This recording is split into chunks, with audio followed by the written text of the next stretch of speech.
My wife said she had grown cold towards me. She suggested we take a break. I found out she was cheating on me with all our neighbors. The days after my confrontation with Grace were a complete haze. We were still living under the same roof, going through the motions for the kids' sake. But pretending didn't change the reality. It only made everything feel worse. Every morning, we'd make breakfast for Jackson and Abigail, get them ready for school, and then, by evening, we'd slip back into acting like the same happy couple. But nothing was the same. Every glance, every word between us was soaked in bitterness. I knew she was still seeing David, and she knew I knew. The tension in the house was unbearable, but neither of us had the guts to make the first move to end it. I threw myself into work, hoping to drown in projects that would pull me out of the mess my life had become. But it was pointless. Her betrayal was a constant itch I couldn't scratch, wearing me down bit by bit. I kept drifting back to when we first met, when everything was simple before life got so damn complicated. Those memories, once sweet, now stung every time I thought of them. Everything we had built was falling apart in front of me, and I couldn't do a thing to stop it. Then there was Anna. She was always there, steady in the middle of all this chaos. What had been a purely platonic friendship started to blur, bit by bit. At first, it wasn't intentional, but the more I opened up to her, the more things shifted between us. I could feel it even though I didn't want to admit it. We'd spend hours talking about my crumbling marriage, about her past relationships, about life in general. She understood me in a way no one else did. She'd been through something similar with her ex, so she got it. One night, after yet another ugly argument with Grace, I found myself texting Anna, asking if she could meet for coffee. I just needed someone to talk to, someone who wouldn't try to fix everything or pass judgment. We met at this little cafe on the edge of town, the kind of place where no one knew us, where I could just be myself without the weight of everything crushing me. She was already there when I arrived, sitting by the window, her eyes scanning the street like she was waiting for something. I sat down across from her, feeling that familiar comfort I always felt around her. For a while, we didn't say much. She just looked at me, her eyes full of empathy. "Rough night?" she asked softly. "You could say that," I muttered, running a hand through my hair in frustration. "I don't know how much more of this I can take. Anna, it's like, I don't even know who she is anymore. And, even worse, I don't know who I am anymore." Anna reached across the table, her hand resting on mine. Anna's hand rested lightly on mine. "I get it, Ben. Believe me, I do. But you can't let her destroy you like this." Her words hit me hard. She was right. I was letting Grace tear me apart, bit by bit. And for what? Grace had already checked out, already replaced me with David. But here I was, still clinging to this faint hope that maybe, just maybe, things could change. I hated that part of me, the part that still wanted to believe she'd wake up one day, realize what she'd thrown away, and come back. "I don't know what to do," I whispered, barely able to get the words out. "I feel like I'm stuck, suffocating." Anna leaned in, her eyes locking onto mine. "You deserve better than this, Ben. You deserve to be happy. Don't let her make you feel like you're not enough." Her words were like a lifeline, pulling me back from the edge. For the first time in weeks, I didn't feel completely alone. But as comforting as her presence was, there was something else between us, something unspoken. The tension was thick, and I knew she felt it too. Neither of us was ready to acknowledge it yet, though. Not yet. The turning point came a few days later. Grace had been unusually quiet since our last argument, and I could feel something building. It was like we were both waiting, both hoping the other would make the first move to end this charade. I'd been spending more and more time with Anna, and while nothing had crossed the line yet, I knew it was only a matter of time before it did. That evening, Grace and I sat at the dinner table in silence. Jackson and Abigail were chattering away, completely oblivious to the tension between their parents. I forced a smile, trying to engage with them, but my heart wasn't in it. Grace hardly spoke, her eyes glued to her plate. After dinner, I collapsed onto the couch with a heavy sigh. Grace stayed in the kitchen, cleaning up, and I could hear the sound of dishes clattering. This constant reminder that she was still there, still part of my life, whether I wanted her to be or not.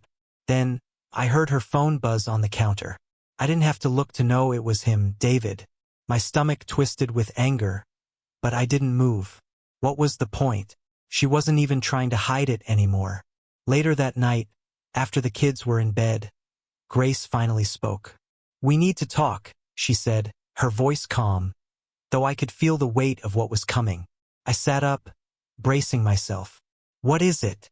She walked into the living room and sat down in the chair across from me, her hands tightly clasped in her lap. She wouldn't look at me, her eyes fixed on the floor. "I think we need to take a break." The words hung in the air like a death sentence.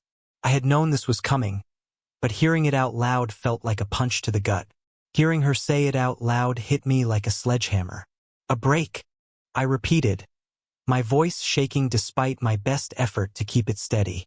Grace finally looked at me, and for the first time in months, I saw something raw in her eyes. Maybe guilt, maybe regret, but I wasn't sure. "Yeah," she whispered. "Things have been bad for a long time, Ben. We both know that. Maybe some time apart will help." I let out a bitter, almost hysterical laugh, shaking my head in disbelief. "Time apart? Don't insult me, Grace. You've already left this marriage. You just didn't have the decency to say it out loud until now." She winced, but she didn't argue. That hurt more than anything, her silence. "I don't know what else to say," she finally muttered. "I'm sorry, Ben. I never wanted things to end up like this." "Then why did you let them?" My voice cracked, the frustration I'd been holding back finally exploding. "Why didn't you come to me? Why didn't you say anything? Why did you run to him?" Her eyes flashed with anger, and for once, she didn't hold back. "Because you weren't there, Ben. You were lost in work, lost in the kids, lost in everything else but me. I was invisible and I couldn't take it anymore. I didn't want to feel like a ghost in my own marriage." "And that justifies you cheating?" I roared, my fists clenching so tight my knuckles turned white. The betrayal, the humiliation, it all hit me in waves I couldn't control. Grace stood up, arms crossed, her posture rigid. "I'm not justifying it. I know I screwed up, all right? But we can't keep living like this. We're both miserable, and pretending isn't helping anyone. Least of all the kids. So what now?" I demanded, my voice thick with emotion. "You're just going to walk out?" She stared at me for a long, agonizing moment. Then, with a slow, deliberate nod, she said, "Yeah, I think that's for the best." I felt like the floor had been ripped out from under me. After everything we'd been through, after all the years, all the memories, she was just walking away like it was nothing. And what terrified me the most was the tiny voice in my head, whispering that maybe, just maybe, I wanted her to go. Part of me was ready for this to end. We stood there, the silence between us louder than anything. Finally, she broke it. "I'll stay with my sister for now. We can figure out the rest later." I couldn't speak. I just nodded, feeling my throat close up. She brushed past me, heading upstairs to pack a bag, and I just stood there, numb. This was it. The end of everything we'd built, crumbling in a matter of minutes. An hour later, she was gone. The house was suffocatingly quiet without her. I collapsed onto the couch, burying my face in my hands. That brief feeling of relief I'd had earlier, it was gone, replaced by this crushing emptiness that hollowed me out. I sat there for hours, the silence pressing down on me like a heavy weight I couldn't shake off. I didn't know what to do. I didn't know what came next. All I knew was that the life I'd built with Grace was over, and now, somehow, I had to figure out how to survive in the wreckage. The next morning, I woke to the sound of Jackson and Abigail's laughter filling the house. For a split second, everything felt normal. I almost forgot that Grace was gone, that my marriage had collapsed, that my life had fallen apart. But then it all came crashing back, and the weight of it nearly crushed me. But reality slammed into me the second I stepped out of my room and saw their faces. Jackson and Abigail sat at the kitchen table, happily eating breakfast, completely oblivious to the storm that had ripped through their parents' lives. I took a deep breath, forcing a smile as I walked over. "Good morning, guys. How did you sleep?" "Good," Jackson chirped, his mouth full of cereal. Abigail's face lit up as soon as she saw me. "Daddy, can we go to the park today?" For a second, I froze, my mind still tangled in the wreckage of everything that had happened. But then I looked at their faces, innocent, unburdened by any of it, and I knew I couldn't let my problems touch them. They deserved better than that. "Of course we can, sweetheart." The day passed in a blur. We spent the afternoon at the park, running, playing on the swings, going down the slides. We laughed like nothing was wrong, like everything was normal. But beneath it all, I could feel the weight of what was coming. Grace wasn't coming back. And at some point, I would have to tell them. I just didn't know how or when. When we got home, I tucked them into bed, reading their usual bedtime story, though the words barely registered. My mind kept drifting, back to the past, back to when things were good, and then toward an uncertain future that scared the hell out of me.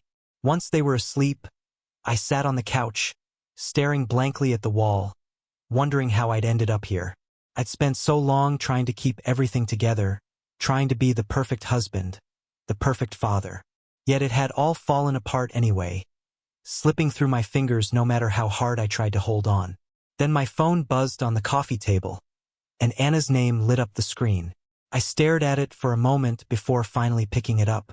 "Hey," I croaked, my voice hoarse from exhaustion, the weight of everything pressing down on me. "Hey," she replied, her voice soft and full of understanding. "How are you holding up?" "I don't know," I admitted, my words coming out in a broken whisper. It's too much." There was silence on the other end for a moment, and then she said, "Do you want to come over? We don't have to talk. We can just be." I closed my eyes, feeling the pull of her words. I didn't want to be alone. Not tonight. "I'll be there in 20 minutes, I said. 20 minutes later, I was standing at Anna's door, and the second she opened it, I felt my chest tighten. She stood there, concern written all over her face, and for a moment, I wanted to collapse into her arms and let her take it all away. But I couldn't. Not yet. We didn't say much as I stepped inside. She led me to the couch and we sat in silence, a silence that wasn't uncomfortable, but comforting. After a while, she reached over and took my hand, her fingers lacing through mine. That small gesture, just feeling her hand in mine, was enough to bring a flicker of peace. "You don't have to say anything," she whispered. "Just know I'm here." For the first time in a long time, I felt like maybe I wasn't completely lost. Maybe there was still a way forward, even if I couldn't see it yet. I spent that night at Anna's, just sitting with her, not saying much at all. We didn't need to. She was there, and for now that was enough. We sat on the couch, not saying much, not needing to. It was peaceful in a way I hadn't felt in years, but also deeply unsettling. The quiet should have been a relief, but it wasn't. My mind wouldn't let me rest. Even sitting there with Anna, the reality of my situation weighed on me like an anchor dragging me under. Grace was gone, really gone, and I still hadn't processed it. Worse yet, the kids didn't know. The thought of telling them filled me with a dread so deep, I could barely breathe. How was I supposed to explain this to Jackson and Abigail? "Mom's gone because we can't be together anymore?" How do you tell two innocent children that their family is falling apart, that their entire world is about to change? I didn't sleep much that night. Anna offered me her guest room, and even though the bed was comfortable and the house was quiet, my thoughts wouldn't leave me alone. I tossed and turned, my mind racing back through every argument, every suspicious glance, every little sign that our marriage had been crumbling long before David even came into the picture. By the early hours of the morning, I gave up. Lying there in the dark was torture, so I headed downstairs, hoping maybe a change of scenery would stop my brain from eating itself alive. The house was silent, still. I found Anna sitting at the kitchen table, sipping tea, like she had been waiting for me. She must have heard me stirring. "Can't sleep?" she asked, her voice soft, barely breaking the quiet. I shook my head and sat down across from her. "No. My mind won't shut off." She gave me a sympathetic look and slid a cup of tea toward me. I wrapped my hands around the mug, letting the warmth seep into me, grateful for the small comfort. We sat in silence for a while, just sipping our tea, the stillness between us somehow both comforting and heavy with all the things left unsaid. After a while, Anna broke the quiet.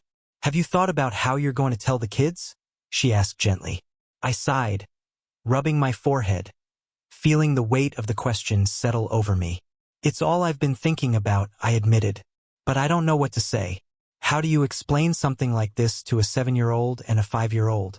Anna nodded, understanding etched on her face.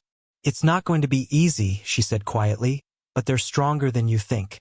If you're honest with them, even if it's hard, they'll handle it better than you expect." Her words made sense, but they didn't make the thought of that conversation any less terrifying. It was like standing on the edge of a cliff, knowing I had to jump but paralyzed by the fear of what would happen when I did. I knew I couldn't avoid it forever, though. The longer I put it off, the worse it would be for them. They needed to know, and they needed to hear it from me. "I'll tell them tomorrow," I said, my voice heavy with the weight of that decision. Anna reached across the table and squeezed my hand, her touch warm, reassuring. "You'll get through this, Ben. You're a good dad. The kids are lucky to have you." Her words should have made me feel better. They didn't. Instead, they made me feel like an imposter. Could I really call myself a good father when I was about to wreck their lives? I wasn't sure anymore. I wasn't sure if I was doing anything right. The next morning, I left Anna's early and went back home. The house felt different, empty even with the kids still there. A heavy knot tightened in my chest as I walked through the front door. The house was still, the kind of quiet that made everything feel more real. Jackson and Abigail were still asleep, blissfully unaware of the storm about to hit. I took a deep breath, trying to steady myself. I had to be strong for them, even though I felt like I was crumbling inside. I spent the morning going through the motions, making breakfast, tidying up the house, waiting for the right moment to sit them down. When they finally woke up and joined me at the kitchen table, my heart clenched so hard I could barely breathe. The lump in my throat felt like it was choking me. "Hey, guys," I said, somehow keeping my voice steady despite the chaos inside. "There's something I need to talk to you about." They looked up at me with wide, trusting eyes, too innocent to know what was coming. God, this was going to shatter me. "What is it, Daddy?" Abigail asked, her big brown eyes staring up at me, full of curiosity and trust. I took a deep breath and knelt down so I was at their level. "Mommy's not going to be living here anymore," I said, my voice tight. We've decided that it's best if we live apart for a while." Jackson frowned, clearly confused. "What do you mean? Where did Mommy go?" "She's staying with Aunt Clara for a little while," I explained, trying so hard to keep my voice calm, but I could hear it wavering. "But that doesn't mean she doesn't love you. We both love you so much, and that's never going to change." Abigail's lip quivered, and I could see the confusion and hurt in her eyes, a look that cut through me like a knife. "But why can't she stay here?" My heart shattered. I wanted to wrap them in my arms and shield them from all of this, but I didn't know how to make them understand. How could I explain that their mother and I had failed them? That we'd let our relationship fall apart so badly we couldn't fix it? They were too young, too innocent to grasp the kind of betrayal and pain that had torn Grace and me apart. "Sometimes grown-ups have problems that are really hard to fix," I said, struggling to keep my voice from breaking. "But this isn't about you, okay? This is between Mommy and me. We're still your parents, and we will always be here for you. That's never going to change." Jackson looked down at his cereal, his face scrunched up in confusion. He was trying so hard to make sense of it. Abigail, though, she was on the verge of tears, her little body shaking with the weight of emotions she didn't know how to express. I reached out to pull them into a hug, desperate to comfort them, but they pulled away, retreating into themselves. I felt helpless. I knew this conversation was going to be hard, but I hadn't expected it to feel like this, like I was breaking them, piece by piece.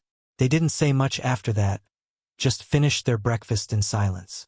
I didn't push them. They needed time to process, and I needed time to catch my breath. The rest of the day was a blur of forced normalcy. I took them to the park like I always did, played with them on the swings and slides, pretending everything was fine. But it wasn't. There was a tension in the air, a sadness that clung to us like a shadow. I could see it in their eyes, the confusion, the questions they didn't know how to ask. They didn't understand, and maybe that was worse than anything. All I wanted was to protect them from the pain, but in the end I couldn't. I had let it seep into their world, and there was no undoing it. By the time I put Jackson and Abigail to bed that night, I was completely drained. I sat on the couch, staring at the wall, trying to make sense of everything, but nothing made sense anymore. The life I had built, everything I had worked so hard to hold together, was crumbling around me, and I didn't know how to stop it. I felt like I was trapped in slow motion, watching it all fall apart. Later that night, I called Anna. I needed to hear her voice. She picked up on the second ring, her tone soft and soothing, the only thing grounding me in that moment. "Hey, how are you doing?" she asked gently. I told them, I said, my voice thick with emotion. I told Jackson and Abigail about Grace. "How did they take it?" she asked, her voice laced with concern. "Not well," I admitted, swallowing the lump in my throat. "I don't think they really understand what's happening, and I don't know how to explain it to them." Anna was quiet for a moment, letting my words settle between us. When she spoke again, her voice was firm but comforting. "It's going to take time, Ben. They'll need to adjust, but you did the right thing by being honest with them." Her reassurance should have helped, but the guilt still clung to me like a weight I couldn't shake. "I don't feel like I did the right thing. I feel like I'm failing them." "You're not failing them," Anna said, her voice stronger this time, a touch of frustration creeping in. "You're doing the best you can in an impossible situation." I didn't respond. I wasn't sure I believed her. How could I, when every time I looked at my kids, I felt the weight of what Grace and I had done to them? The damage was there, lingering in their eyes, in their silence. In the weeks that followed, Grace and I began the painful process of untangling our lives. She stayed with her sister, and our communication was reduced to talking only about the kids. At first, the distance felt like a relief, like a chance to breathe. But the pain didn't go away. It still gnawed at me, especially whenever I looked at Jackson and Abigail. I couldn't escape the guilt that followed me everywhere, this crushing sense that we had broken their world apart. Grace came by on weekends to see the kids, but our interactions were brief and awkward, like we were tiptoeing around a minefield. We didn't talk about anything that wasn't absolutely necessary. No rehashing the past, no dredging up old wounds. There was no point. We both knew where we stood, and it wasn't anywhere near each other.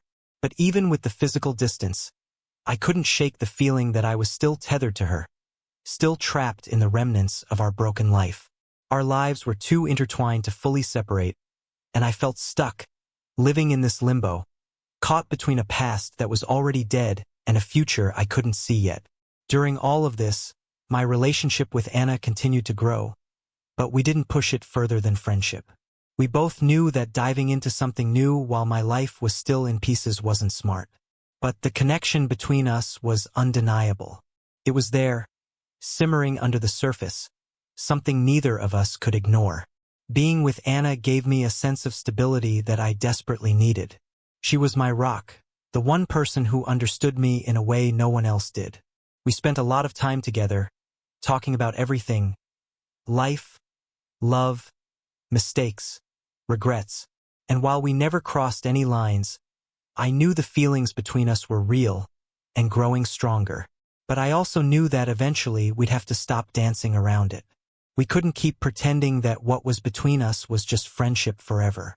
One evening, as we sat together on her back porch, watching the sun set over the horizon, Anna finally broke the silence. She brought up the thing we'd both been avoiding for so long. The subject we had both been avoiding hung in the air between us. Anna finally spoke, her voice hesitant but clear. "So, what happens next?" I didn't answer right away. I wasn't sure what the answer was. I cared about her, more than I wanted to admit, but my life was still a wreck, and the last thing I wanted was to drag her into the chaos. She deserved better than that. "I don't know," I said honestly, the words heavy. "I'm still trying to figure everything out." Anna nodded, her eyes drifting toward the fading light in the sky. "I get that. I really do. But we can't keep pretending like this isn't happening, Ben. We can't keep ignoring what's going on between us. She was right and I knew it. But acknowledging it didn't make it any easier to face. I looked at her, my chest tightening. I don't want to hurt you, I said quietly. I don't want to make things more complicated than they already are. Anna turned to me, her expression soft but serious. Life is complicated, Ben. It's always going to be complicated. But that doesn't mean we should run from what we feel. Her words lingered in the air, filling the silence between us. For a long time, neither of us spoke. I could feel the weight of everything we had been through, the pull of her presence. And I knew I couldn't keep avoiding the truth. Not anymore. I care about you, Anna, I said, my voice barely above a whisper. I don't know where this is going, but I don't want to lose you. She smiled, a small, understanding smile, and reached over to take my hand. You're not going to lose me, Ben. We'll figure this out. Together. And just like that, the weight on my chest lifted, if only a little. For the first time in months, I felt like maybe there was a way forward. Maybe things didn't have to be as broken as they seemed. As the days went by, I slowly began to rebuild my life, piece by piece. I spent more time with Jackson and Abigail, doing everything I could to make sure they felt safe, loved, and protected, even in the middle of all the chaos. It wasn't easy. There were days when I felt like I was barely holding it together, like I was stumbling through the wreckage of my life without a map. But I knew I couldn't give up. I had to be strong for them even when I didn't feel strong for myself. Grace and I eventually started discussing the logistics of our separation, the custody arrangements, the finances, and everything in between. It was a painful process, but at least we were both committed to putting the kids first. There were no more explosive arguments, no more accusations. We were past that now.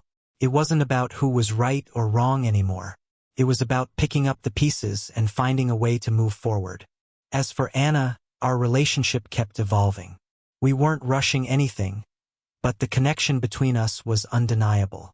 She had become such an important part of my life, and I couldn't imagine going through all of this without her by my side.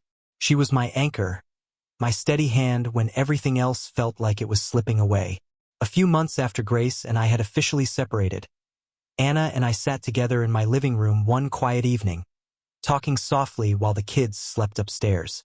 The house felt different now, less like a battlefield, more like a place where we could finally start to heal. I didn't think I'd make it through this, I admitted, my voice low as I stared into the flickering light of the fireplace. But here we are. Anna looked at me, her eyes soft with understanding. You're stronger than you give yourself credit for, Ben.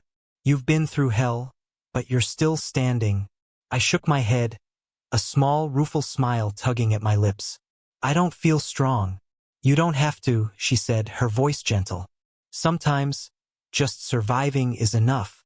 We sat there for a while, the quiet settling around us. For the first time in what felt like forever, I wasn't overwhelmed by the weight of the past. I wasn't haunted by the pieces of my broken life. Sitting there with Anna, I felt something new, hope. The kids slept upstairs, and for once, there was this rare moment of peace. One of those fleeting times where everything felt like maybe, just maybe, it was going to be okay. Anna's voice broke the quiet, soft but steady. You know, she said, I've been thinking about what you said, about not wanting to hurt me. I glanced at her, unsure where she was going with this. Yeah, she smiled, leaning in just a little closer, her gaze locking onto mine. You're not going to hurt me, Ben. I know what I'm getting into, and I'm here because I want to be. We'll take it slow, figure things out as we go. But I'm not going anywhere. Her words washed over me, filling me with a warmth I hadn't felt in what seemed like forever. For the first time since everything had fallen apart, it felt like maybe, just maybe, things were starting to come together. I don't know what I did to deserve you, I said, my voice thick with gratitude. She laughed softly, shaking her head. You don't have to deserve me, Ben. We're in this together. And for the first time in what felt like forever, I believed her. Life didn't magically become easier after that moment. There were still hard days, still moments where the weight of everything felt almost unbearable. But with Anna by my side, and with the kids as my anchor, I knew I could keep moving forward. The bitterness that had once eaten away at me started to fade, like a wound finally beginning to heal. Grace was no longer this looming presence in my life, and I wasn't angry anymore. I wasn't drowning in thoughts of what could have been or what went wrong. Instead, I was focused on the present, rebuilding my life and being the father my kids deserved. As for the future, I didn't know what it held, but for the first time in a long time, I wasn't afraid of it. I wasn't stuck in the past anymore. I was ready to face whatever came next, with Anna by my side and the kids as my guiding light. Months passed, and life slowly found its new rhythm. The shock waves of the separation had started to subside. Things weren't perfect, but I was learning to navigate my new normal. Grace and I settled into a co-parenting routine. There was no longer animosity between us, just a shared commitment to make this as easy as possible for Jackson and Abigail. It wasn't the life I had envisioned for my family, but it was working. The kids were adjusting in their own way. Of course, they still had questions. Heartbreaking ones like, why can't mommy come back? Or why don't we all live together like we used to? There was never an easy answer to give them, but I had learned to be as honest as I could while still protecting their innocence. They needed reassurance that their world wasn't crumbling, even if it had felt like it was for a while. As for Anna and me, our relationship had blossomed into something solid and real. We weren't rushing, weren't trying to replace what had been lost.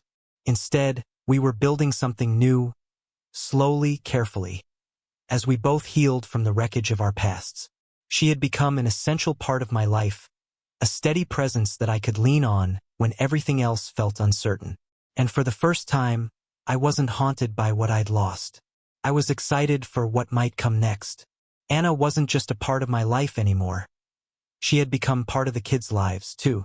Jackson and Abigail adored her. The way she interacted with them, so patient, so kind, so understanding, made me fall for her even more deeply. Watching her with them, seeing how naturally she fit into our world, felt like something I didn't even realize I needed. Moving on from a broken marriage, though, was far more complicated than I could have ever predicted. I thought the hardest part would be the separation itself, but in truth, the hardest part was learning to live with the scars it left behind. There were still days when I felt a pang of sadness for what Grace and I had lost. Not because I wanted to go back to her, I didn't, but because of the dreams we once shared. It's hard to completely let go of the life you thought you'd have, the future you had imagined. But little by little, I was learning to embrace what was ahead instead of dwelling on the past. The anger I once felt toward Grace had faded into something quieter. Acceptance, maybe, even a kind of understanding. We were different people now, and while our story had ended in pain, it hadn't been all bad. We had Jackson and Abigail, after all, and for that, I'd always be grateful. The breakthrough came on a crisp autumn afternoon, during one of Jackson's soccer games. I found myself sitting in the bleachers next to Grace. We hadn't seen each other much outside of handing off the kids, and when we did, our conversations were short and polite. Nothing more.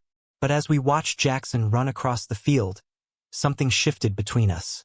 "You're looking well," Grace said, breaking the silence. Her voice was softer than I remembered, almost hesitant. "Thanks," I replied, glancing at her. She looked different, too. More at peace somehow. "You too." We sat there in silence for a moment, both of us watching our son play. But the air between us wasn't heavy anymore. It wasn't filled with the weight of everything that had happened. It just felt lighter. "I've been thinking a lot," Grace said after a while, still watching Jackson, her voice quiet but steady. "About everything. About how we ended up here." I turned to look at her, surprised. This wasn't the defensive, cold Grace I had been dealing with during the separation. This was someone else. Someone who had done some real reflecting. "I know we didn't handle things well," she continued, her eyes still on the field, "and I'm sorry for my part in that. I should have been more honest with you. Maybe things would have turned out differently." I nodded, not wanting to interrupt her. There had been so many words left unsaid between us, and it felt like she needed to get them out now. "I'm not saying we should have stayed together," she added quickly, glancing at me. "I think we both know that wasn't the answer. But I do wish we'd handled it better. For the kids. For each other. She paused, and I could see the sadness in her eyes, a sadness that mirrored my own. I miss the way we used to be, Ben. Not the version of us that fell apart, but the version that was happy. Hearing her say that stirred something in me. It wasn't longing, exactly, but a bittersweet nostalgia for the life we'd had before it all went wrong. The memories of when we were good, when things felt simple and full of possibility. But I knew we couldn't go back. We weren't those people anymore. I missed that too, I admitted softly, my voice low, almost a whisper. But you're right. Staying together wasn't the answer. She nodded, her eyes back on the field. But this time there was a sense of closure in the air. We weren't clinging to what had been anymore. We were letting it go. And in that moment, sitting there side by side, watching our son play, it felt like we had finally reached a place of peace. It wasn't perfect, but it was something better than the bitterness and anger that had consumed us for so long. As I sat there, I realized that the scars of our marriage hadn't completely faded, but they no longer defined us. We were moving forward, both of us, in our own ways. Grace was no longer a looming shadow in my life, and the future no longer felt like an unknown, terrifying thing. With Anna by my side, and my kids as my anchor, I was ready to face whatever came next. And maybe, just maybe, everything was going to be okay after all. I don't know when we lost that, Grace murmured, her voice thick with a quiet regret.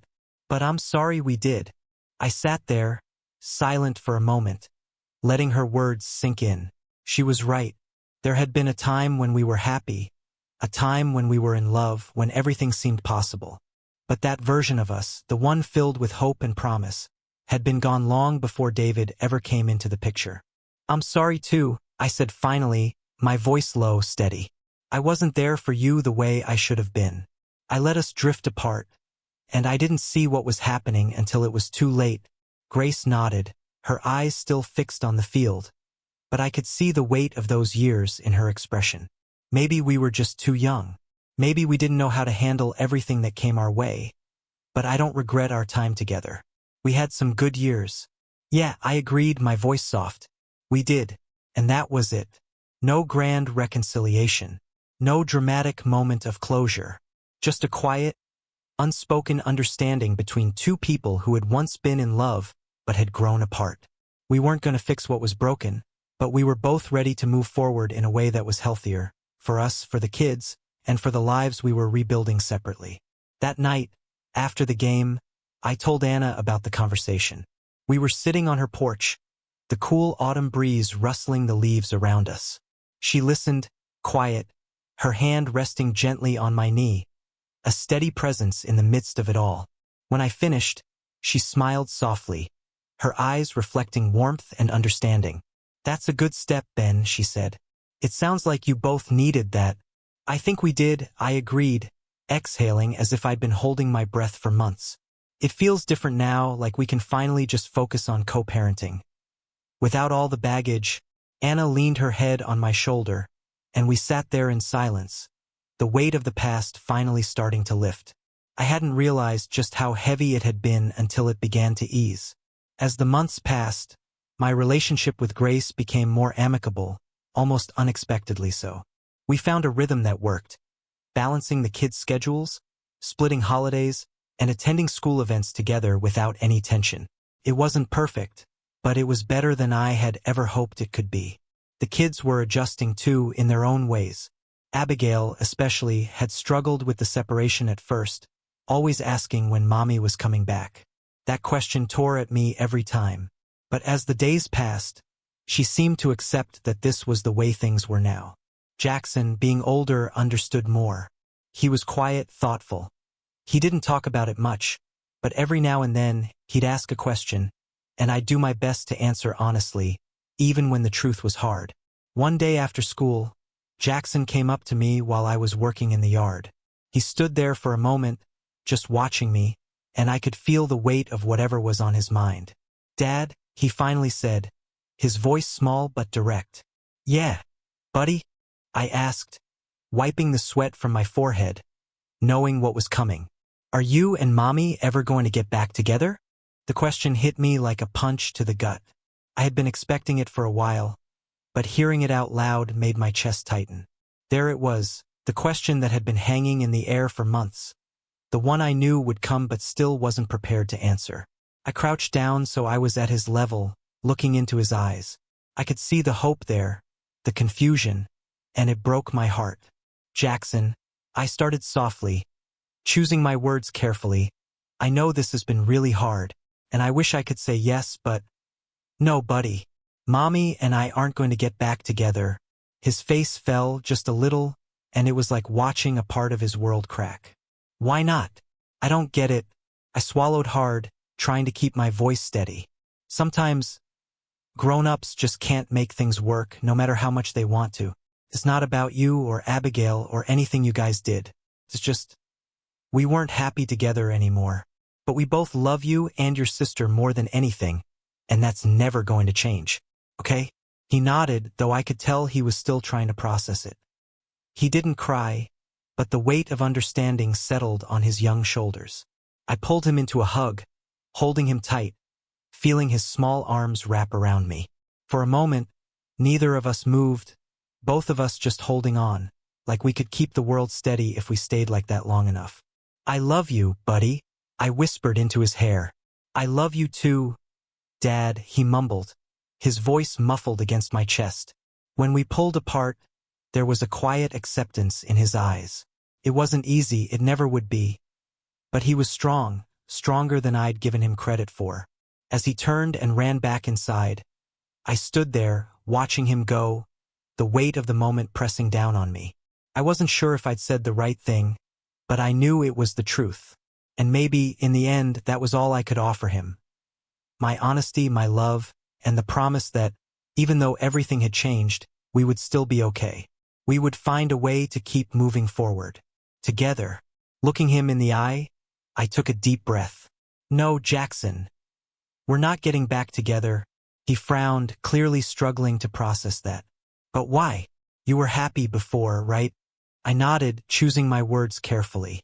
We were happy for a while, yeah. But sometimes, even though two people care about each other, they can't stay together. Things change, and sometimes love just isn't enough. I paused, my heart breaking a little as I saw the sadness cloud his eyes. But that doesn't mean we don't both love you and Abigail. That will never change. He nodded slowly, but I could see how hard it was for him to understand. How could a 7-year-old grasp something so complicated? How could he comprehend that sometimes, despite the best intentions, love alone can't hold everything together? But we're still a family, okay? I added, placing a hand gently on his shoulder. Just a different kind of family now. Jackson didn't say anything for a moment, just stood there, processing. Then, without a word, he threw his arms around me, hugging me tight. I held him close, my chest tight with the weight of his sadness. It hurt. God, it hurt to see him trying to understand something that I, as an adult, still struggled with. But at the same time, I felt a small sense of relief. At least now he had some closure. At least he didn't have to wonder anymore. As for my relationship with Anna, it kept growing deeper with every passing day. We were still taking things slow, but we both knew this wasn't just a rebound. It wasn't two people leaning on each other because life had thrown them curveballs. It was real. We both felt it, and we both wanted to build something lasting from it. She had become such an important part of the kids' lives, too. Jackson and Abigail adored her, and the way she cared for them, the way she understood them, it just made me fall for her more. Watching her with them made me realize how lucky I was. She wasn't just filling a void left by Grace. She was helping create something new, something beautiful. One evening, as we sat on the couch, half watching a movie, Anna turned to me with a thoughtful expression. "Have you ever thought about what comes next?"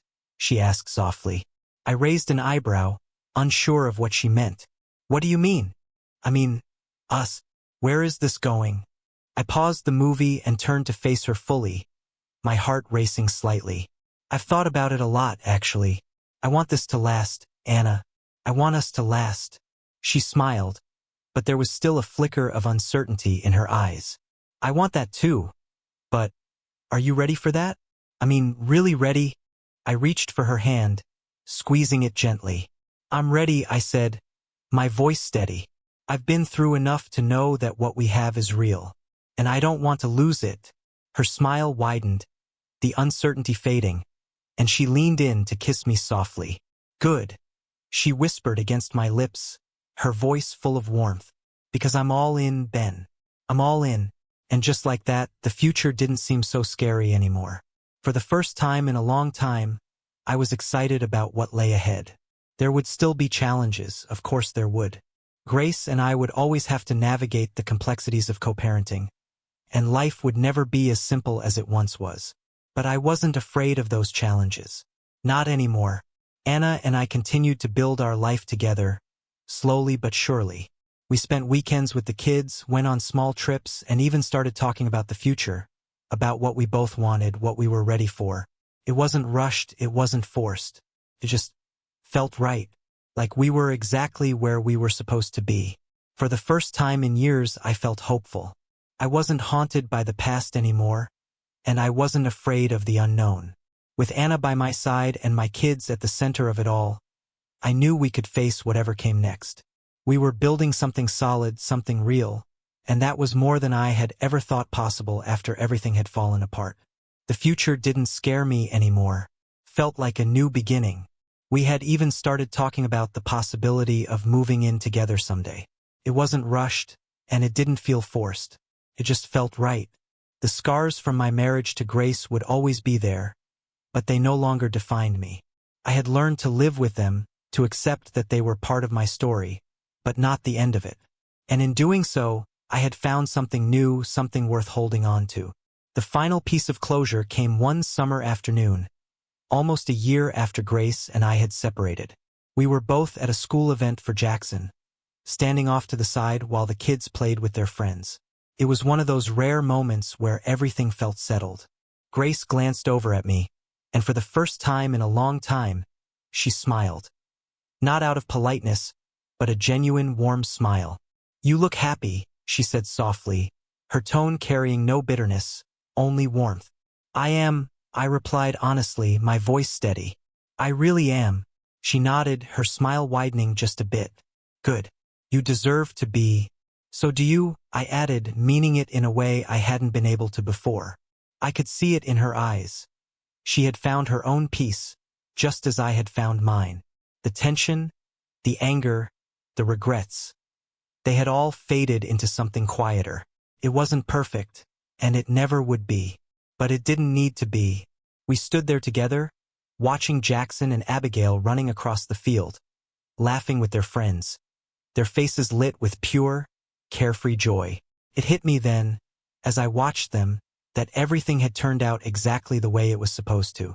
Life wasn't perfect, far from it, but it was good. It was real, and it was mine. In that moment, I realized I had found my way back to myself. After everything, the pain, the loss, the uncertainty, I had rebuilt.